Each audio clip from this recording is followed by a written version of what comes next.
Yo, what's good? What's going on, family? What's the deal? What's happening? Peace and love, peace and love. What's the deal? What's happening? Happy Wednesday, happy Wellness Wednesday. It is Wednesday. We love Wednesdays. Wednesdays is the day, if no other day of the week, we give a little bit of attention to wellness, our health practices, our wellness journey, and all of that good stuff, man. So I'm excited always to be here every day, but especially on Wednesdays. Wednesdays are good days, man. I really enjoy Wednesdays, all right? Since I came into the concept of Wellness Wednesday, shout out to the elder Asantua, Mama Asantua, who I met at City College years ago, about over a decade ago now. I wasn't a student there. I was doing some activism there. Got involved in the Morales Shakur Center. Rest in peace to that place. They ended up shutting that down. Got involved in the CSA that was up there.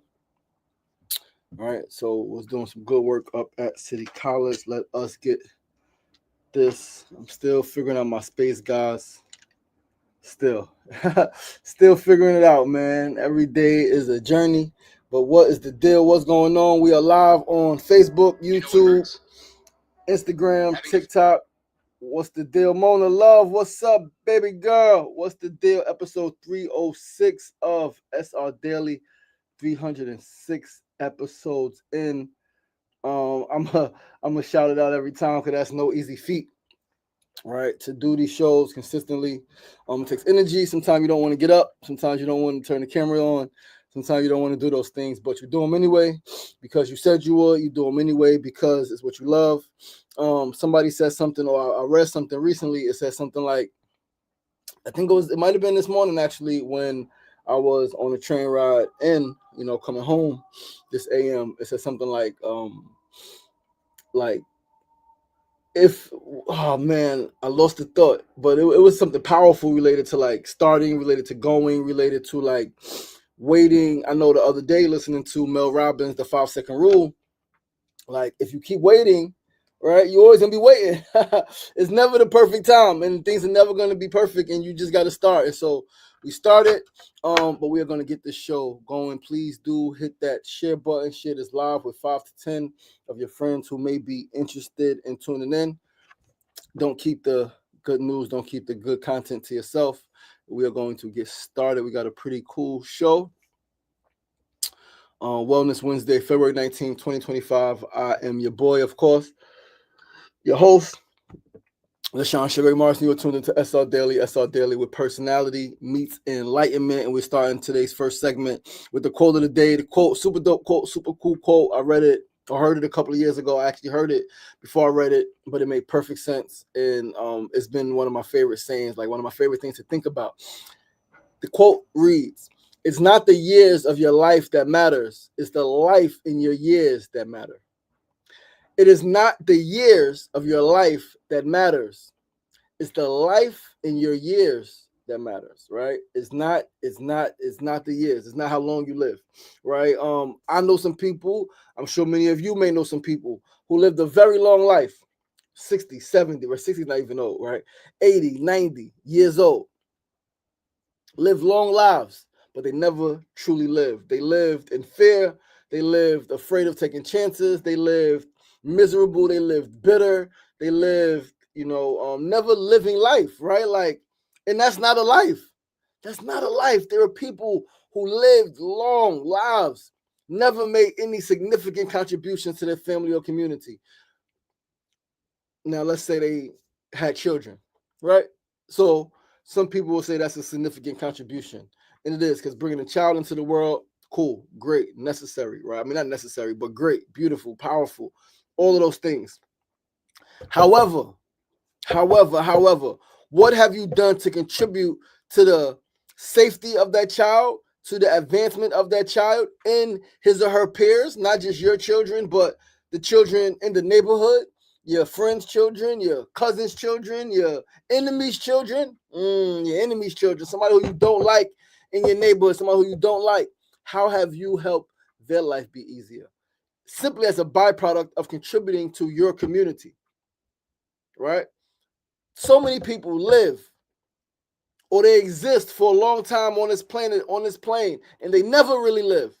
That's not a life.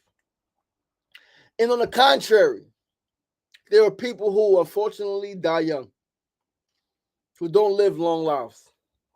They don't get to 80, 90. They don't get to 60. They're dying at 30, dying at 20. Some dying younger than that. We lost friends at 14, 17, right? And there are children who die even younger than that. However, they, a lot of times, make an incredible impact, right? In their lives. They make an incredible impact in their lives. And then their death also adds value, right? Their death also brings impact. Listen, Lloyd Morgan, one of the saddest situations. Lloyd Morgan Jr., I think he was 5 years old in the Bronx. His mother, his father, Lloyd Morgan Sr., and his mother, they had moved from the neighborhood they lived in. I forgot what neighborhood in the Bronx. They lived in the neighborhood in the Bronx. They moved from the neighborhood because the neighborhood was violent, right? They moved not too far, though.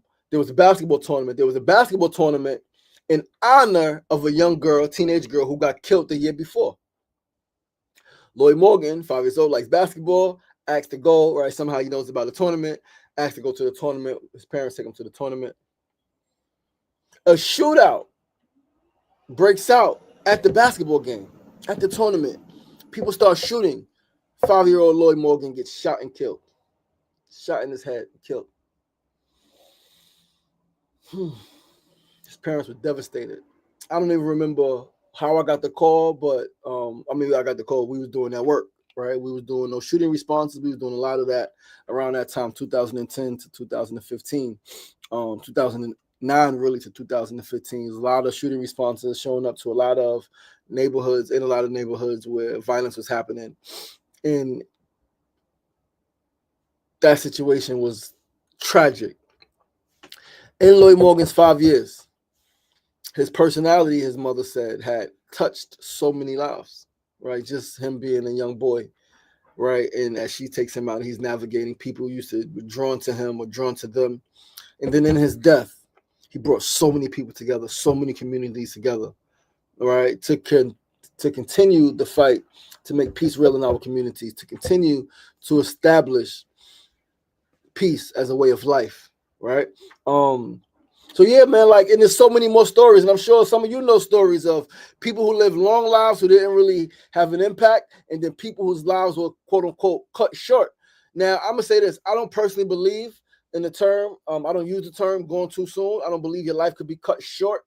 Your life is your life, right? And we all have an expiration date. No human, just like no tree, no plant, is guaranteed to live forever, and no tree, no plant, no human can predict when their life is going to be cut short, quote unquote, right? When their life is going to transition. Because that's what it is. It's not even a life ending. It's a transition. It's from physical to spirit, right? Just as it was from spirit to physical, it's physical back to spirit, right? So yeah, man, don't. I mean, again, we all want to. I mean, not everybody, but a lot of us want to, and we aspire to live long lives. We aspire to live for a long, long, long time. I would like to live well into my 90s, right? Close to 100, 98, 99, maybe transition on my 100th birthday.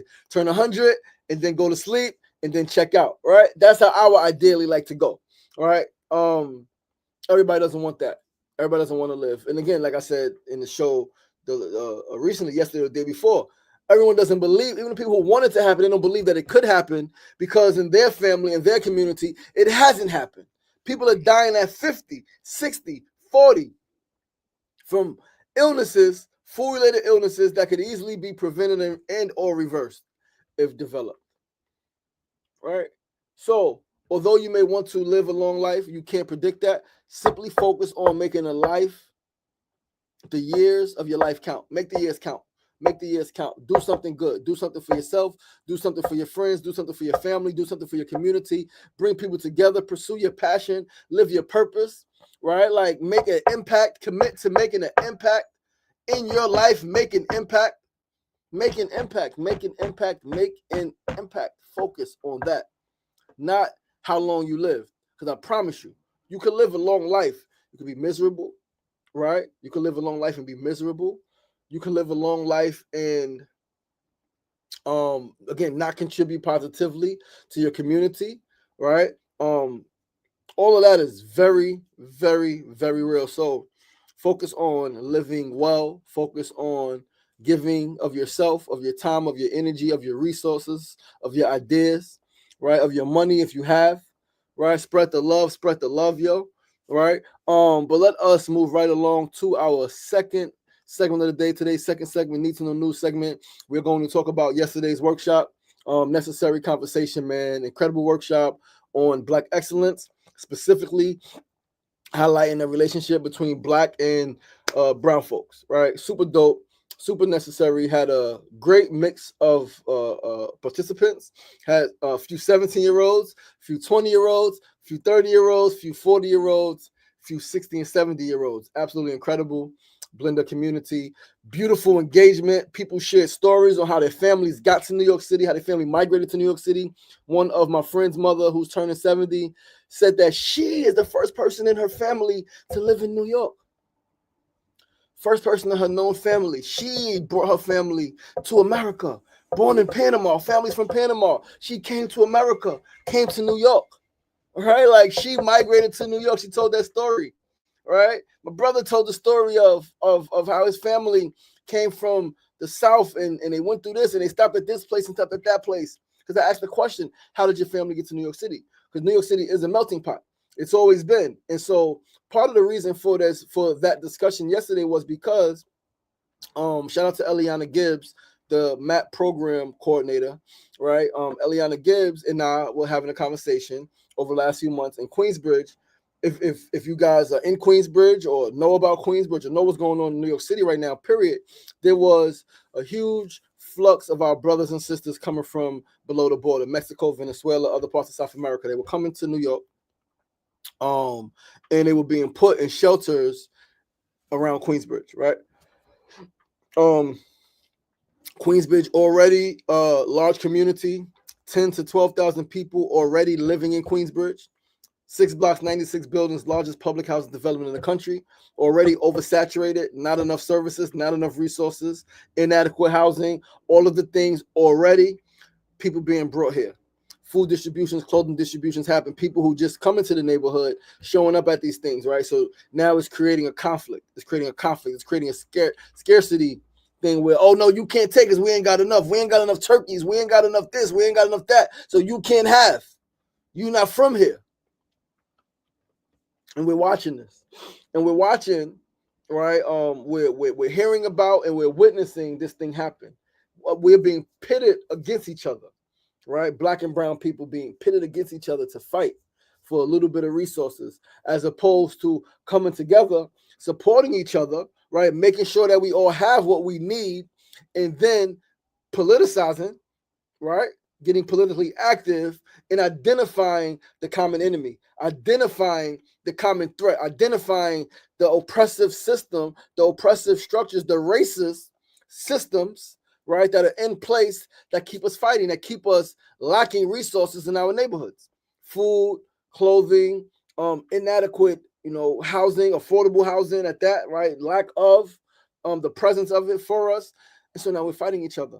And so yesterday's discussion was extremely important because we went back to Malcolm X and his Afro-Latino ideology, understanding that all Black and brown people need to unite and fight capitalism and fight the racist Europeans, right? And not necessarily physically fight, but to strategize and to organize so that we can change our situation, right? We spoke about Cesar Chavez and Dr. King and how Cesar Chavez, led the first, created the first farm workers union, right? United Farm Workers Union, right? How he was inspired by Dr. King.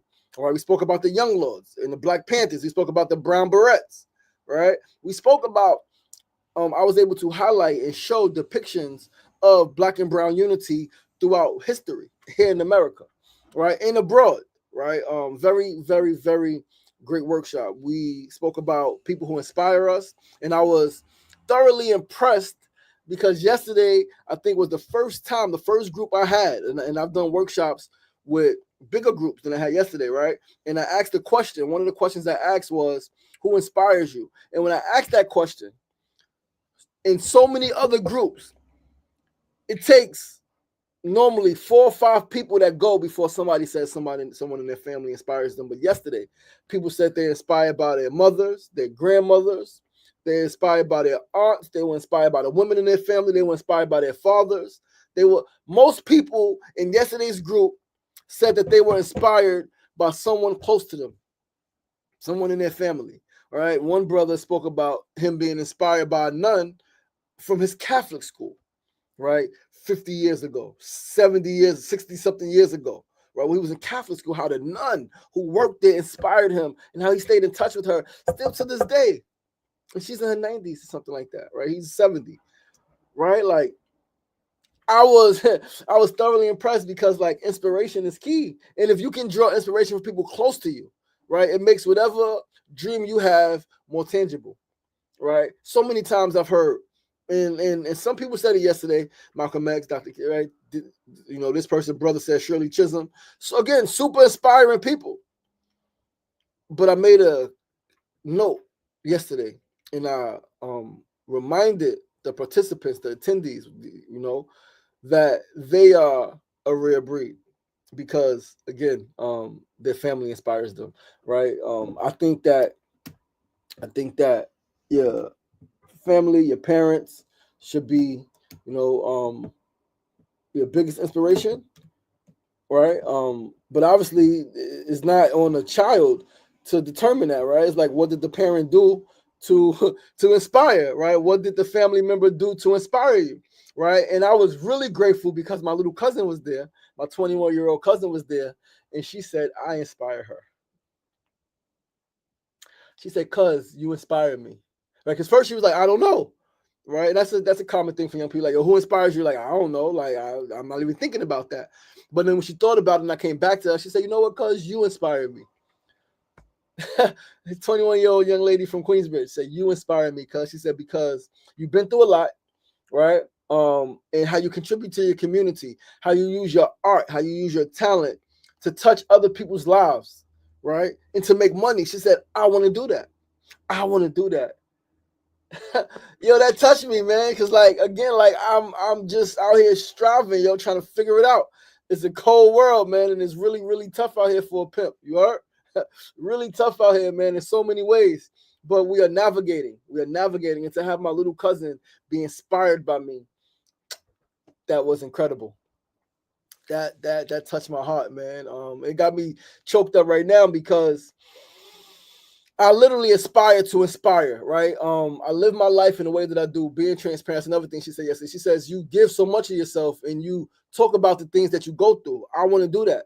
She said, I want to do that. I don't really talk about the things that I go through. She doesn't, right? And I know that she knows that, her mom knows that, right? A lot of our children don't. A lot of our young people don't. A lot of our young people experience things and they don't have the capacity, the mental or emotional capacity, or they might not have the language to express what it is they're feeling, thinking, and or experiencing, right? So that's the news of the day, man. Yesterday's workshop was absolutely phenomenal. Black history, Black excellence, culture, and history. We spoke about it. We spoke about, again, like the dance and the music, Afro Latina, right? Afro Latino music, Afro Latin music, having roots in Africa, obviously African. We spoke about that. We spoke about the food. We spoke about the religion, the spiritual systems, right? Santeria and Yoruba. And let me just highlight it, that we're connected. And we can't let society, we can't let the government, we can't let the media make us hate each other. Because we don't hate each other. We are way more similar than we are different. And we acknowledge our differences. We may have different languages, right? We may dress differently. We may like different foods. We may, our home is different, right? How we structure our home is different. That's all good. That is a recipe for growth, for education, right? For community building. That should not mean that we don't get along or that we got to fight each other and we got to hate each other. That should not equate to that, right? So again, yesterday's workshop was dope. If you are in New York City, please do join us tomorrow for my second workshop, last workshop with the Reese with this program until May. I'll be doing some more things with them in May. But listen, if you could get out there tomorrow, please get out there. 2 to 4 p.m. Tomorrow's workshop is on meditative empowerment, is on the power of meditation. As you guys know, I mentioned that I'm, officially like getting my company together, my first company, my first official business. I'm getting it together. And one of the things that I'm offering, right, is life coaching, is brand development, is all of this stuff, right, and coaching and support group facilitation and all of this stuff. But one of my flagship programs is my meditative empowerment program, right, my me program. It should all be about you, right, and not be about you in terms of, oh, I need food, I need this, you can't have. No, focus on the I. Make yourself the best possible version that you can be, right, the best possible version of yourself that you could possibly be. Turn yourself into somebody great. Turn yourself into someone who is compassionate, who is loving, who is all of that stuff. Turn yourself into that, right? All about you. Use meditation to do that. Use meditation to empower yourself, right? So that's what tomorrow's workshop is on. We're going to do a meditation. It's going to be incredible. 2 to 4 p.m. tomorrow, Jacob A. Reese Community Center in Queensbridge Projects. Let's read some of these comments real quick before we go on to our next segment. Brother Willie Will, Organics Love Tree, what's going on? He said, you part of my inspiration too, bro. Oh, man, thank you, my brother. Appreciate you. Love always to you and your beautiful family, man. I love you guys. We got to get you guys together, man. We got to eat some food. We got to break bread.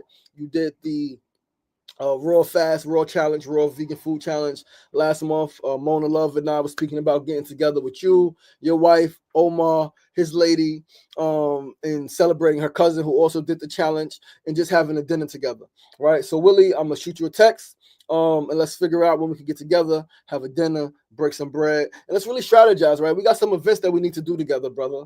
We got, space is always a challenge, but I think we are working on some things with Trends Cannabis Dispensary. They have an event space in the back. We could do some events there. Some events, especially events that are, we're not charging anyone anything. It's just getting people together. They will most likely let us use it for free, throw their logo on it. They'll be a partner, sponsor, and we're gonna do those things like that. So that's gonna be dope, right? Hi, apply to Julie Delegates budget last day today. What? I don't know what that is. Julie Delegates budget. I don't know what that is. What's going on? What's going on? She said something else. She said it was something else that you mentioned. I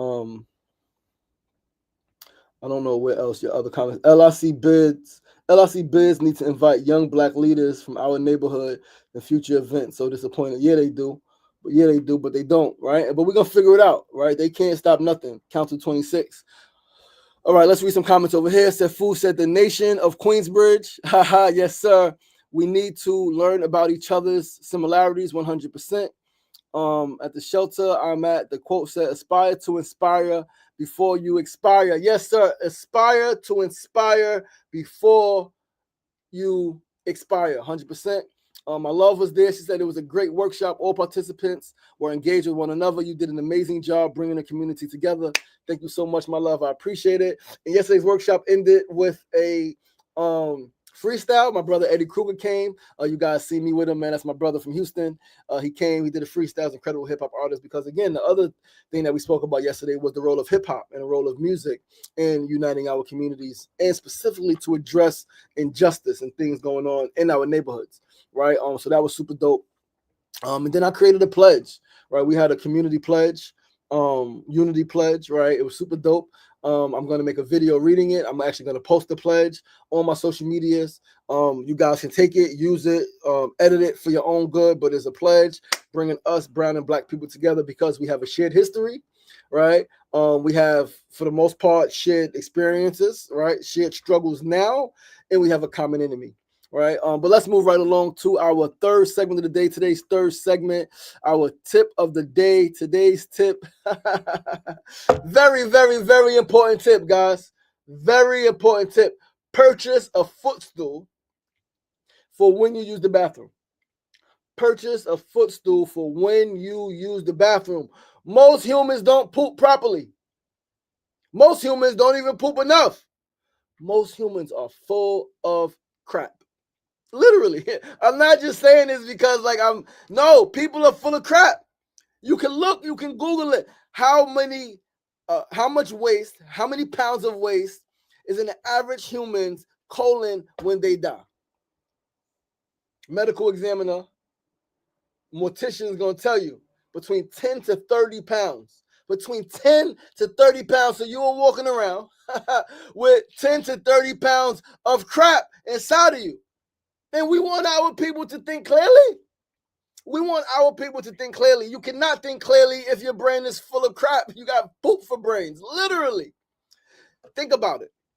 If you got all of that undigested, uneliminated waste in your colon, sitting there, we know that heat rises, right? We know that heat rises. So it's sitting in your colon, your waist, right, your bottom.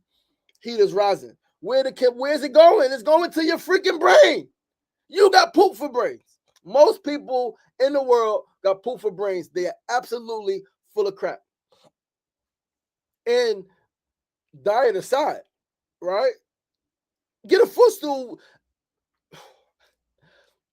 I don't believe in coincidence, right? And I think that America is too intelligent to just do things and not know the effect. Most of our toilets, right?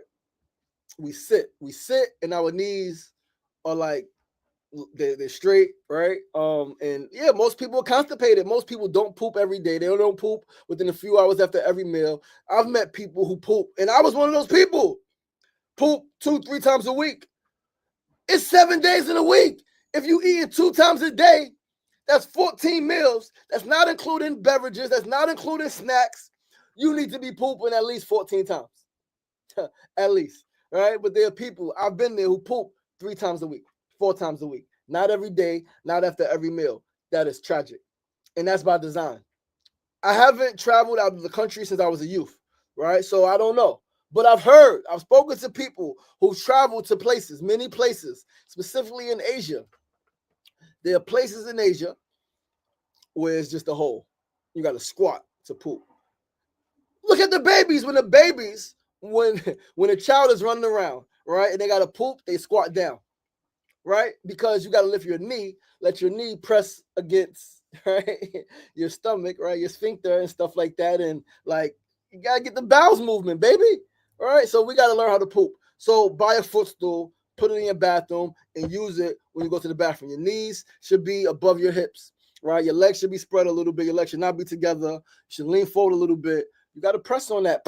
Poop it out like squeezing toothpaste, like bending and squeezing the toothpaste to come out, right? But let's move right along, man. So hold on before we move forward. I'm gonna tell you that again. That helped me. I started using a footstool like 10 years ago. Right, 2012. 13 years ago. I didn't know about it. I didn't grow up with this knowledge, right? But I was dating a girl at the time, and we were, I was just turning vegan, going vegan, cutting out meat, cutting out things. She was on her diet, she was on her journey, and just through study, right? Like she's like, yo, I came across this thing, try it.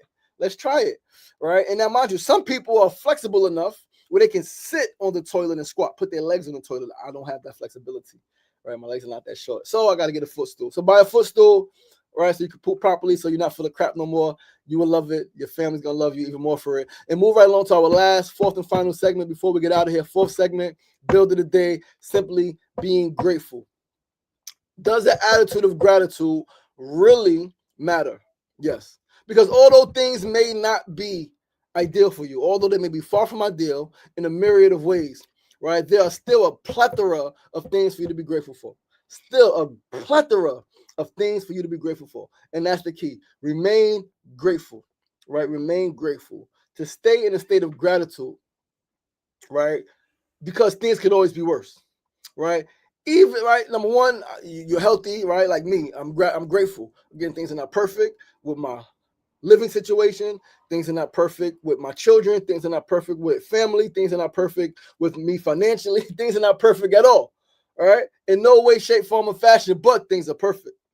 It's how it's supposed to be for me to get where I need to be. And I acknowledge, I'm very aware that things could be worse. I'm not in a prison cell, and I'm not in a hospital with bullet holes in me. And I've been there. I've been in a prison cell, and I've been in a hospital with bullet holes in me. I'm not there right now. And I recognize that even if I were there, even if I were in a prison cell, even if I were in a hospital with bullet holes in me, I'm not dead. So it could always be worse. It could always be worse. It could always be better, but it could always be worse. So give thanks for how it is. And I promise you, I'm someone who suffered from extreme depression. I'm someone who sat with a gun to my head wanting to kill myself. I'm someone who put myself in situations hoping that somebody killed me, doing things to people knowing that they could come back with a gun. I was that person, had a death wish. I didn't care. Depressed because things were terrible. As I grew, I've learned, all right, things are bad, but they're not as bad as they could be. My dad died when I was young, still had a mother. Sister died when I was young, still had other siblings. In trouble, all of this stuff, but I still had. In prison, still got a free mind to think and to meditate and to feel what I want. In prison, but still got visits, still got people who pick up my collect calls, still getting mail, still got commissary. Reframe the mindset. So gratitude, an attitude of gratitude, as they say, your attitude determines your altitude. So if you remain in a state of gratitude, I promise you, you will be great. An attitude of gratitude will lead to greatness as long as you have the courage, as long as you have the faith, as long as you have the optimism, as long as you have the ideas, the creativity, and all of those things, you're gonna get there. Right? I think gratitude, right? Once I get this book finished, I commit to making some time to finish this book, 100 things to be grateful for. One thing I said in that book was that attitude or gratitude is the medicine that immediately eradicates depression. Gratitude is the medicine that immediately eradicates depression. Yo, Courtney Starks, what's going on, my brother? Thank you so much, Sister Mecca. Funny, but so serious. Very much so. I appreciate you. I appreciate you too, my sister. Thank you so much. And guys, that is our show. So your attitude determines your latitude. Said, I am grateful for the immense sacrifice of martyrs and our political prisoners. My gratitude is expressed in deeds. My sister told me about the proper way to have a bowel movement. Powerful, powerful, powerful. Yo, listen, I love you guys. That's the show, man. Appreciate you guys. Thanks so much for tuning in. Once again, I'm your boy, your host, LaShawn Sugar Ray Marston. You are tuned in to episode 306 of SR Daily. 2 more episodes left in the week, man, before we get out of week 62. Move right along. Please do join us right back here tomorrow. Same time, same place, 9 a.m. to 9:30 a.m. Right here. Facebook Live, YouTube Live, Instagram Live, and TikTok Live. I love you guys. I appreciate you guys. As my love, Mona Love would say, be great and make it a great one. Safu says the power is within. Remember, it ain't getting knocked down. That's the problem. It's staying down. So get up. Get up. Get up. Get up. The power is in you. As always, be kind to yourself. Be kind to each other. Peace. Love you guys. Later. Be great and make it a great one.